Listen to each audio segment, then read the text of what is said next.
When you receive a framing layout that is generated by the Estima software, whether you are a builder, framer, or a lumber salesman, there is information available to you to help you do your job more effectively.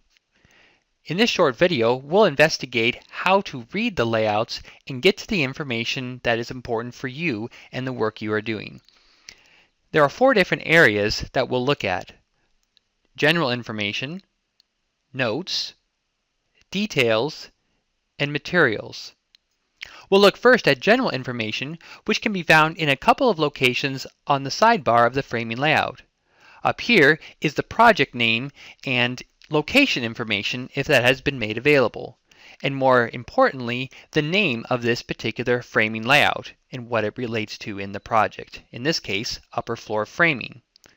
At the lower right-hand corner of the framing layout is additional information that may be useful to you, such as the creation date of this framing layout or the architectural and structural dates that were referenced in producing it. Second, let's look at the notes on the framing layout, which are located here.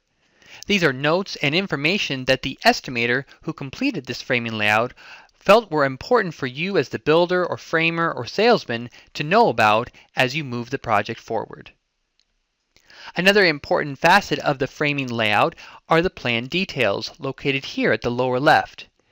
If you have some provided, note that there are a couple different types. First, there may be some that are just for your general information, such as this materialist explanation, and then there are others that are specifically referenced on this plan, such as this H1 detail, which is noted at this location on the framing layout, so that you can understand what conditions are involved in this particular project.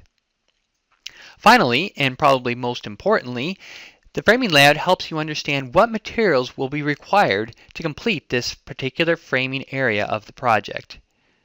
Up in the upper right-hand corner, there's a material list that lists out all of the different materials that are required. It's organized first by application, and then within each application group, it's sorted by size and type, and then by length. Here the quantity column shows how many of a particular item are needed, then the product type, then the length that will be shipped to the job site, and finally the final column of cut logic indicates what length is being used in the framing layout. The information in the tag and cut logic columns can be used to cross-reference where those members are being used in the framing layout. For example, here in the framing layout we have a J218 member. The J2 and the green color can be referenced in the tag column to indicate it is a 210 member.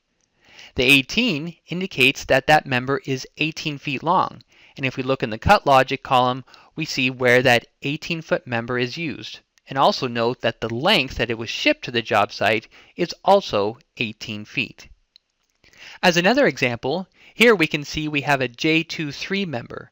The J2 and green color help us to see that this is a TGI 210 material, and the 3 indicates its rounded length. Looking in the cut logic column, we can see that here at the bottom of the TGI 210 section are the 3 footers that are being called for this project. But note also that due to the stocking length settings for this location, a 4-footer has been shipped to the job site, and that is what will and should be used to create that particular member item. Following this same technique, you can identify where all of the materials and types are being used in your particular project. Whether you're a framer, a builder, or a salesman, you can make use of the Estima framing layouts to accomplish your job more effectively.